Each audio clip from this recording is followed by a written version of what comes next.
하나님 아버지, 오늘도 주님의 뜻에 순종하며 하나님 앞에 나와서 말씀하여 주옵시고 하나님의 뜻을 분별하고 행할 수 있는 믿음과 결단력을 더하여 주시옵소서. 성령님께서 각 사람의 심령을 주장하여 주옵시고 종의 입술도 주님이 붙잡아 주시어서 하나님의 말씀을 올바로 전할 수 있도록 사용하여 주옵소서. 예수님의 이름으로 기도하옵나이다. 아멘. 하나님 말씀 요한복음 6장 37절에서 44절까지 보시겠습니다. 요한복음 6장 37절에서 44절까지 교도하겠습니다.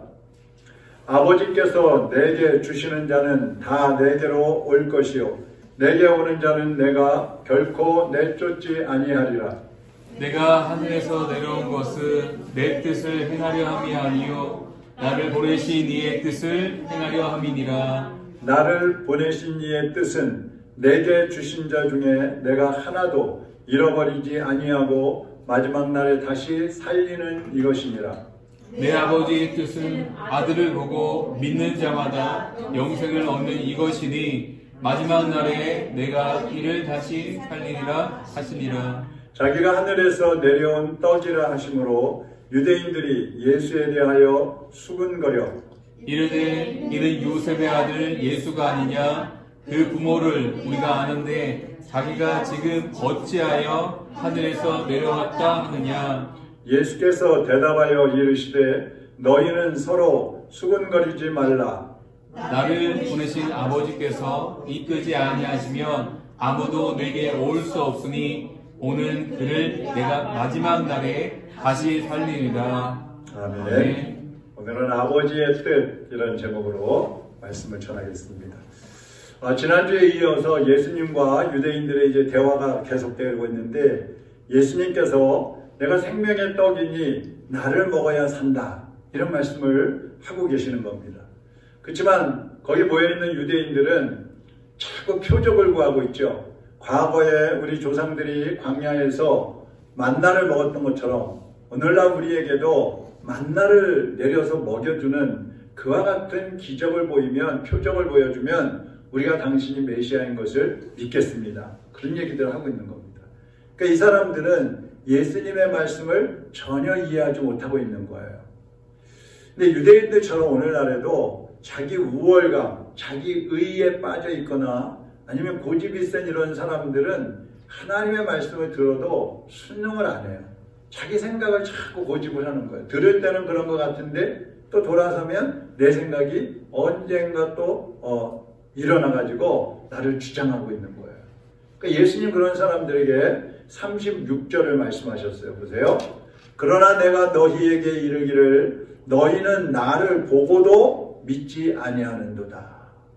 나를 보고도 너희들이 믿지 않고 있다. 이게 무슨 말씀이냐면 내가 그동안 너희들 앞에서 얼마나 많은 표적을 보였느냐. 내가 병든 자를 살리고 고치고 죽은 자를 살리고 귀신을 쫓아내고 많은 기적을 너희에게 보였잖아. 방금 전에도 오병이어를 가지고 수만 명을 먹이는 거 너희들에게 보여줬잖아. 근데도 너희들 나 믿지 않고 있구나. 그렇게 말씀하는 거예요. 그 믿음이 없는 사람은 아무리 그 유대인들이 막 요구하는 것처럼 놀라운 표적을 보여줘도 믿음이 없는 사람은 안 믿어요. 그래서 믿음이 중요하다는 겁니다. 예수님은 나를 보내신 아버지께서 이끌지 아니하시면 아무도 내게 올 수 없다. 이런 말씀을 하셔요.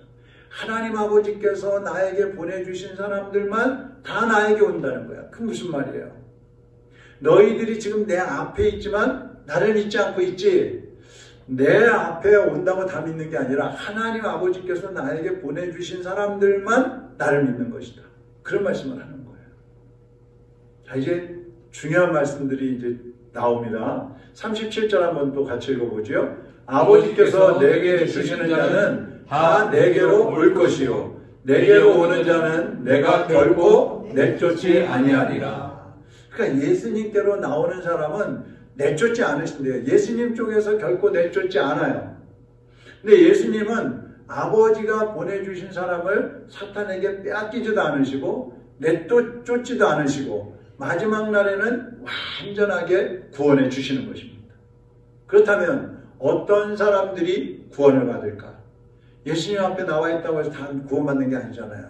오늘날 교회 다닌다고 해서 다 구원받는 게 아니에요. 어떤 사람이 구원을 받느냐? 첫째, 구원받기로 예정된 사람들이 있다는 거예요. 자, 이게 이제 오늘날 신학적인 논쟁이 벌어지기도 하고 그러는데, 성경적인 보수, 주의라고 하는 쪽에서는 이것을 이제 받아들이고 인정을 하고 있어요. 구원받기로 예정된 사람들이 구원받는다. 그러니까 예수님 여기 그러잖아요. 아버지께서 내게로 주시는 자는 다 내게로 올 것이요. 다시 말하면 하나님 아버지가 보내주시지 않으면 예수님을 믿을 수 없다. 반대로 지금 예수님을 믿고 있는 사람들은 하나님 아버지께서 예수님 앞으로 보내주신 사람들이라는 거예요. 자, 그것을 뒷받침하는 성경을 또 볼게요. 사도행전 13장 48절. 한번 같이 한번 천천히 읽어보겠습니다. 이방인들이 듣고 기뻐하여 하나님의 말씀을 찬송하며 영생을 주시기로 작정된 자는 다 믿더라. 저 괄호 안에 넣어놨죠? 없어요? 있죠? 뭐라 그랬어요? 영생을 주시기로 작정된 자는 다 믿더라. 누가 작정하신 거예요? 하나님. 우리는 누가 영생을 얻는지 몰라요. 그렇지만 하나님 쪽에서는 영생 얻을 자를 작정해 놓으셨다는 거예요. 계획해 놓으셨다는 거예요. 또 데살로니가후서 3장 2절에도 뭐라고 하냐면 믿음은 모든 사람의 것이 아니니라. 모든 사람의 것이 아니니라. 그러니까 모든 사람이 다 예수님을 믿고 구원받는 것은 아니라는 거예요. 특별히 하나님께서 거룩하게 구별하는 사람들만 구원을 받는다는 겁니다. 예수님께서도요, 요한복음 10장 26절에서 뭐라고 하시느냐 하면, 예수 믿지 않는 사람들, 믿지 않고 따라다니기만 하는 그런 사람들에게 뭐라고 하시느냐 하면, 너희는 내 양이 아니다. 그런 말씀을 하시죠. 너희는 내 양이 아니에요. 그러니까 예수님의 양이 아니라는 말씀이 무슨 말씀이에요? 구원받을 만한 믿음이 너희에게는 없다. 이런 거예요. 지금 열심히 따라다닌다고 따라다니지만 나를 믿는 게 아니야. 구원받을 만한 믿음이 너희들에게는 없어. 그 말씀을 하시는 거예요. 예수님을 믿지 않는 사람은 주님의 양도 아니고 하나님의 자녀도 아닌 거죠. 교회에 아무리 나와서 뭐 열심히 일을 하고 봉사를 하고 뭘 한다 하더라도 예수님 믿지 않고 있으면 하나님 자녀가 아닌 것이죠. 구원은 행동으로 받는 게 아니기 때문에 그래요. 믿음으로 받는 것이기 때문에. 근데 그 믿음에는 또 행함이 따라와야 되는 것이죠. 그래서 성경의 표현으로 하면 이런 사람들을 버림받은 자라 그러는 거예요. 하나님이 버리셨다. 대표적인 사람이 누구예요? 가룟 유다예요. 예수님을 따라다녔어요. 3년 동안이나 따라다녔어요. 그러나 그는 예수님을 믿지 않았어요. 구원받지 못했어요. 근데 예정에 대해서 예정된 사람, 작정받은 사람들에 대해서 주님이 말씀하시는데 에베소서 1장 3절에서 5절에 보면요. 5절만 제가 읽어볼게요. 그 기쁘신 뜻대로 우리를 예정하사 예수 그리스도로 말미암아 자기의 아들들이 되게 하셨으니 하나님이 예정하셔서 우리를 하나님의 아들들이 되게 해주셨다는 거예요. 구원을 선물로 받을 사람들은 이미 예정되어 있다. 이런 말을 하면 우리가 신학교 다닐 때에도 막 신학생들하고 교수님들하고 막 논쟁을 했어요. 자, 복음은 온 세상 사람들에게 전파되어야 되는 거예요. 그렇지만 온 세상 사람들이 다 믿는 건 아니에요. 복음을 들었다고 해서 다 예수 믿는 게 아니잖아요. 그럼 어떤 사람이 믿어요? 작정된 사람들이 믿는다는 거예요. 그 사람들이 그러죠. 아니 그럼 누가 구원받기로 예정된 겁니까? 나는 예정이 된 겁니까? 안 된 겁니까? 이렇게 물어봐요. 또 그래요. 아 그럼 우리가 전도할 필요 없잖아요. 예정되어 있는 사람은 다 구원받을 텐데. 이렇게 물어봅니다. 근데요. 누가 구원받을 자인지 우리는 몰라요. 누구만 아셔요? 하나님만 아시는 거예요. 그렇지만 구원받을 사람이 온 지구상에 퍼져 있기 때문에 복음을 전해야 되는 거예요. 복음을 들어야지 믿음이 생기고 믿음이 생겨야 구원받을 수 있기 때문에. 그래서 모든 사람들에게 복음을 전할 때 그들이 하나님께로 나올 수가 있고 그들 가운데서 하나님의 예수 그리스도를 믿고 또 하나님이 구원하기로 작정된 자들은 구원을 받는다는 거죠. 그래서 여기서 이제 신학적인 논쟁이 조금 더 있는데 그 깊이 들어가면 그냥 골치 아프니까 여기까지만 할 텐데, 구원은요 하나님이 계획하시고 예수님이 그 구원 계획을 이루시기 위해서 오셔서 십자가에 못 박혀 죽으셨잖아요. 그리고 그 구원은 성령님이 성취하시는 거예요. 그래서 오늘날 우리가 구원받은 것도 하나님이 우리를 구원하기로 계획하셨고, 예수 그리스도가 우리 대신 십자가에 못 박혀 죽어주셨고, 성령님께서 우리 마음에 믿음을 넣어주셨기 때문에 우리가 예수님을 믿고 구원받게 된 거예요. 그러니까 내 공로가 없다는 것이죠. 그리고 우리의 성도들의 사명은 뭐예요? 전도하는 거예요. 전도. 주님이, 하나님이 구원하시려고 하는 사람들에게 복음을 전해야 할 사명이 우리에게 있다는 것입니다. 교회를 다니다가 시험이 들고 핍박이나 환난 때문에 떨어져 나가는 사람들이 있잖아요. 그런데 그 사람들은 예수님이 쫓아낸 게 아니에요. 스스로 떨어져 나가는 거예요. 스스로 예수님을 부인하고 배신하고 혹은 믿음이 없었거나 그래서 떨어져 나가는 거예요. 그러니까 크게 보면 구원받기로 예정된 사람들이 아니기 때문에 떨어져 나간다고 그렇게 보는 것입니다. 예수님은 혹시 구원받은 성도들이 범죄하면 징계를 하셔요. 징계. 그래서 우리도 자녀들을 징계해서라도 내 자식으로 바로 키우려고 그렇게 힘을 쓰잖아요. 그것처럼 예수님도 징계해서 우리가 하나님 앞에 돌아오게 하기는 하시지만 끊어버리지는 않는단 말이죠. 주일날 말씀드린 것처럼 호적에서 파버리지는 않는다는 거예요. 천국 생명책에 한번 기록됐으면 그 사람은 구원받는 것이지 천국 생명책에서 파버리는 게 아니란 말입니다. 그러니까 우리가 징계를 받지 않으려면 죄를 멀리 끊어내고 하나님 중심으로 살아야 되겠죠. 그래서 구원받은 사람은 확실히 구원의 확신이 있을 뿐만 아니라 그 행함이 바뀌어지는 겁니다. 변화되게 돼 있는 거예요. 왜냐하면 하나님의 은혜로 구원받았기 때문에 이제 하나님이 원하시는 삶을 살아가기에 힘을 쓰는 것이죠. 자, 그 다음에 크게 두 번째로 아버지의 뜻은 무엇인가 하는 겁니다. 이건 지난번에도 요한복음 하면서도 몇 번 말씀을 드렸었는데, 자, 요한복음 4장 34절을 같이 한번 읽어보겠습니다. 예수께서 이르시되 나의 양식은 나를 보내신 이의 뜻을 행하며 그의 일을 온전히 이루는 이것이니라. 예수님이 사마리아 성을 지나가시다가 우물가에서 수가성 여인을 만나시잖아요. 그때 제자들은 이제 점심시간이니까 식사 준비를 하러 마을로 들어갔다 왔어요. 그리고 이제 예수님 음식 준비했는데 드세요. 그러니까 예수님이 그렇게 말씀하시는 거예요. 내 양식은 아버지의 뜻을 행하는 거야. 아버지의 뜻을 이루는 게 내 양식이야. 이렇게 말씀하시는 거예요. 그러니까 예수님은 하나님의 뜻을 온전히 이루는 것이 양식이라고 했는데, 우리가 밥을 먹지 않으면 죽잖아요. 밥을 먹어야 살잖아요. 그래서 매일 밥을 먹고 하루에 3끼 먹고 간식도 먹고 야식도 먹고 그냥 막 먹잖아요. 근데 그것처럼 아버지의 뜻을 이루어야지 우리가 산다는 얘기예요. 그러면 예수님만 그럴까요? 우리도 그렇잖아요. 우리가 내 뜻을 위해서 산다고 생각해 보세요. 내 욕심, 내 계획, 내 소원, 나의 이익을 위해서 살아간다? 아버지 뜻하고 관계없이? 그러면 그리스도인이라고 할 수가 없는 것이죠.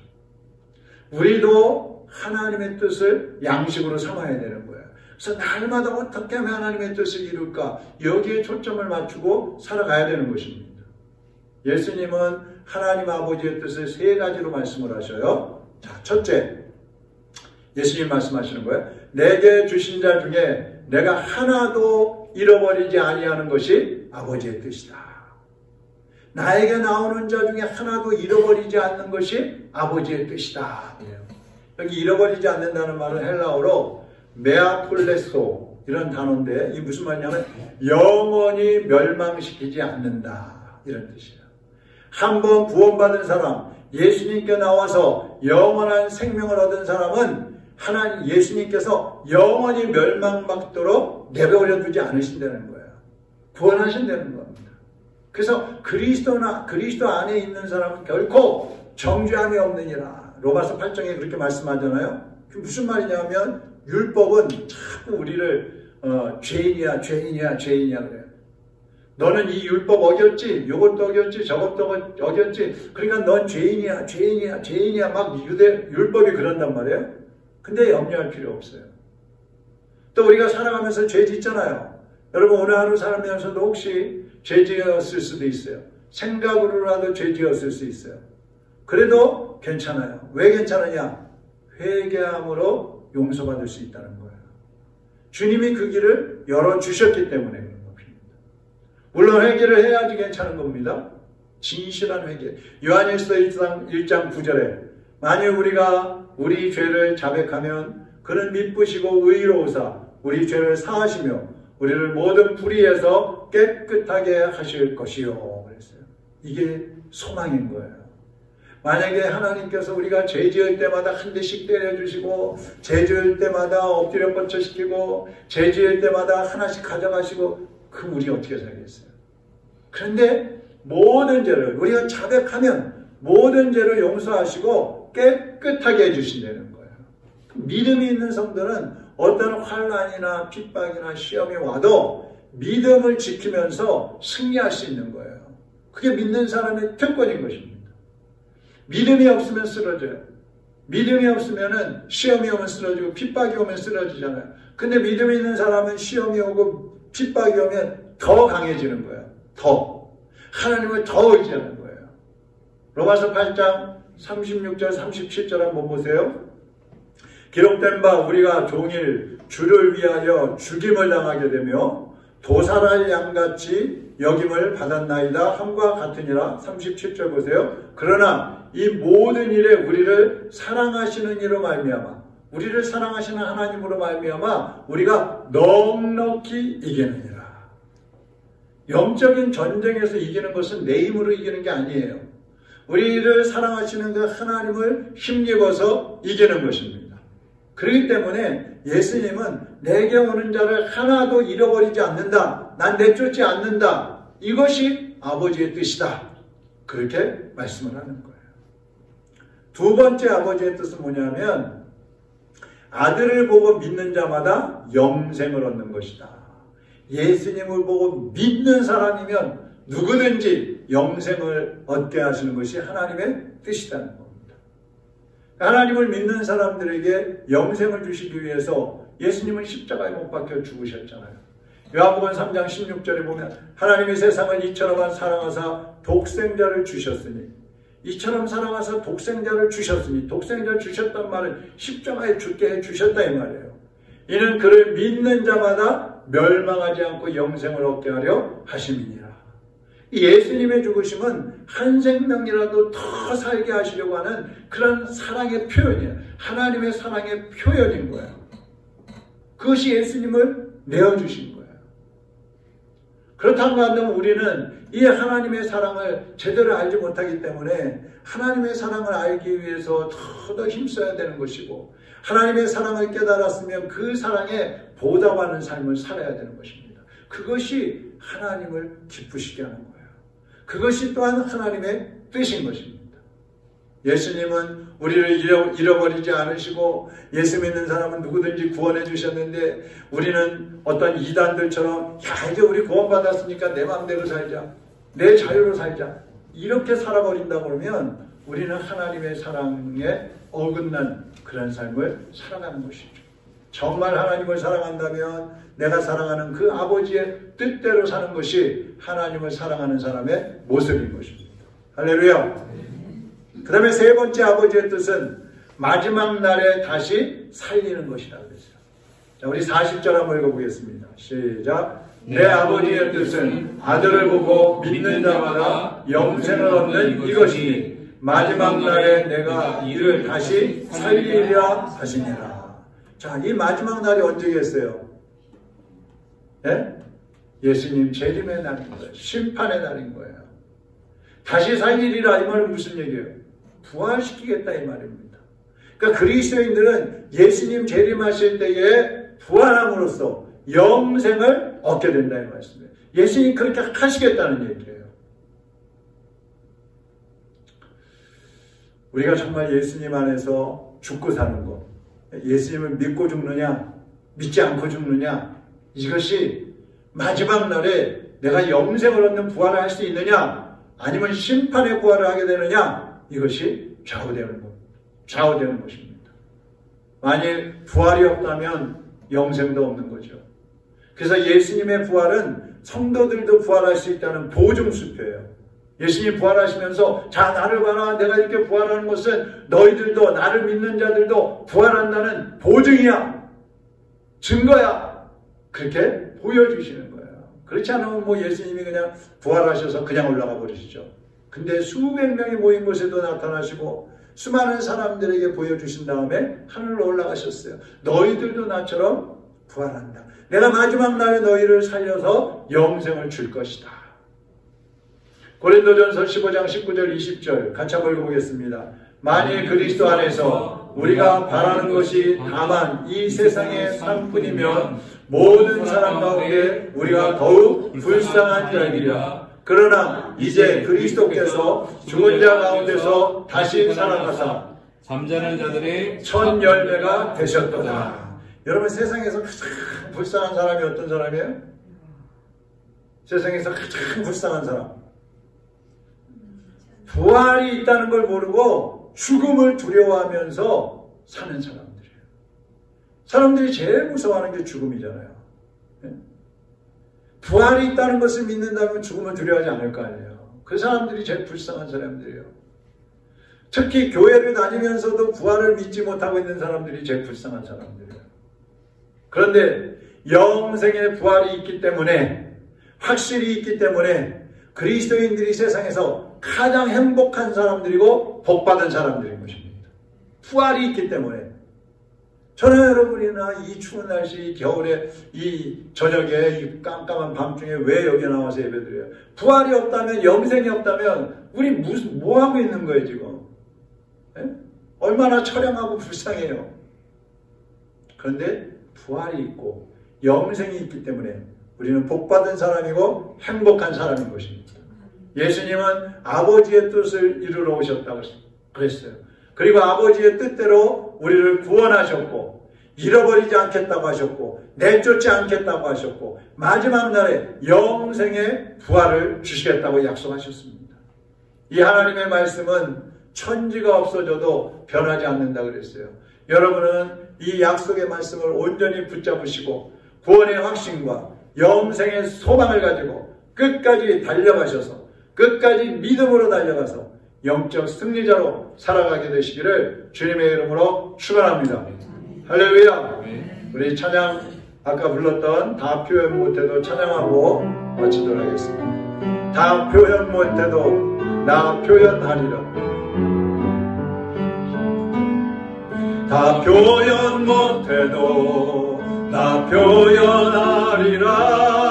다 고백 못해도 나 고백하리라. 다 알 수 없어도 알 수 없어도 나 알아가리라.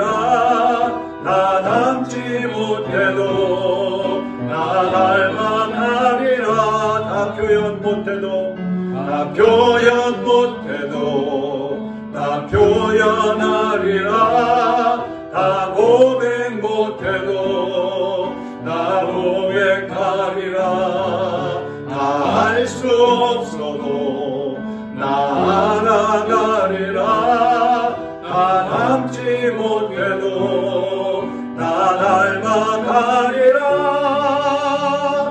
그 사랑 얼마나 아름다운지, 그 사랑 얼마나 날 부욕해 하는지, 그 사랑 얼마나 크고 놀라운지를, 그 사랑 얼마나 나를 감격하게 하는지, 그 사랑 얼마나, 그 사랑 얼마나 아름다운지, 그 사랑 얼마나 날 부욕해 하는지, 그 사랑 얼마나 크고 놀라운지 그 사랑 얼마나 나를 감격하게 하는지. 시간에 한번 기도하겠습니다. 같이 기도할 때에 주님께서 십자가에 못 박혀 죽으시면서까지 우리를 구원해 주셨습니다. 그리고 약속하셨습니다.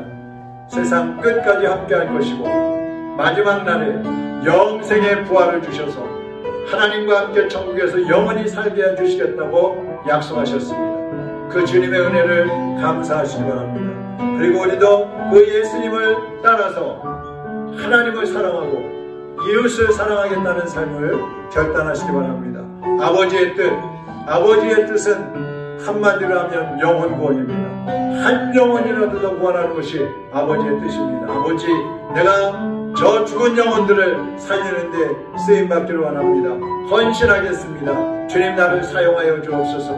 내 가족, 친척, 이웃들 중에 예수님을 알지 못하는 그 영혼들 구원하는데 나를 쓰시옵소서. 이 시간 우리 다같이 주여 한번 부르고 통성으로 기도하겠습니다. 주여! 사랑하는 하나님 아버지, 감사합니다. 우리를 사랑하셔서 주님 오셔서 십자가에 못 박혀 우리 대신 죽어주시고 우리에게 부활을 보여주심을 통하여 너희도 부활한다는 것을 우리에게 보증해 주신 것 감사를 드립니다. 하나님의 은혜로 구원받은 저희들이 이제 주님의 사랑에 보답하며 살게 하여 주옵소서. 주님이 우리를 사랑하신 것처럼 우리도 주님을 사랑하고 이웃을 사랑하는 삶을 살아가게 하여 주시옵소서. 주님이 우리를 빼앗기지 아니하리라, 잃어버리지 아니하리라 하신 것처럼 주여, 지금 이 시간에도 한 영혼이라도 더 구원하기를 소원하시는 아버지의 그 뜻을 우리도 이루어가기를 원합니다. 헌신하기를 원합니다. 나의 가족, 친척, 이웃들 중에 예수님을 알지 못하는 영혼들에게 우리가 복음을 전하게 하시고 예수님의 사랑을 전하여서 그들의 영혼을 살리고 그들의 하나님께로 이끌어내는 믿음의 삶을 살아갈 수 있도록 우리 모두를 사용하여 주시기를 원합니다. 날마다의 삶 속에서 하나님의 뜻을 분별하고 행할 수 있는 지혜를 주시옵소서. 믿음을 주시옵소서. 결단력을 주시옵소서. 행할 수 있는 의지력을 더하여 주시옵소서. 그래서 우리의 삶의 모습이 예수님을 닮은 삶이 되게 하시고 세상 속에 그리스도인으로 비춰지게 하시고 모델이 되는 삶을 살아갈 수 있게 하여 주시옵소서. 하나님 아버지, 감사합니다. 우리를 구원해 주신 그 크신 은혜, 우리가 작은 마음이라도 보답하기 위하여 주님을 사랑하는데 최선을 다하게 하시고 이웃을 사랑하는데 작은 희생이라도 행할 수 있게 하여 주시옵소서. 하나님의 뜻을 우리의 뜻으로 받아들이게 하시고 그래서 죽은 영혼들을 살리는데 우리가 할 수 있는 최선을 다하며 드릴 수 있는 모든 것을 드려서 한 영혼 한 영혼을 구원으로 인도하는 하나님의 백성들로 살게 하여 주시옵소서. 날마다의 삶의 현장에서 아버지의 뜻을 분별할 수 있도록 지혜를 더하시고 믿음의 눈을 열어주시고 주님의 마음을 품을 수 있게 하여 주시옵소서. 그리고 예수님처럼 살아갈 수 있는 은혜를 더하여 주시옵소서. 추운 날씨에 우리 사랑하는 성도들 건강을 지켜주시고 영적으로도 더 믿음의 굳건히 서게 하여 주시옵소서. 우리 김경래 간사님 오늘 또 시술 잘 마치고 건강하게 하심을 감사를 드립니다. 하나님께서 영광받아 주시옵소서. 이제는 우리 주 예수 그리스도의 은혜와 하나님 아버지의 무한하신 사랑하심과 성령님의 감화감동 교통 인도하심이 오늘도 아버지의 뜻을 따라 살기를 소원하는 주의 백성들 머리머리 위에 이제부터 영원토록 함께 있을지어다. 아멘.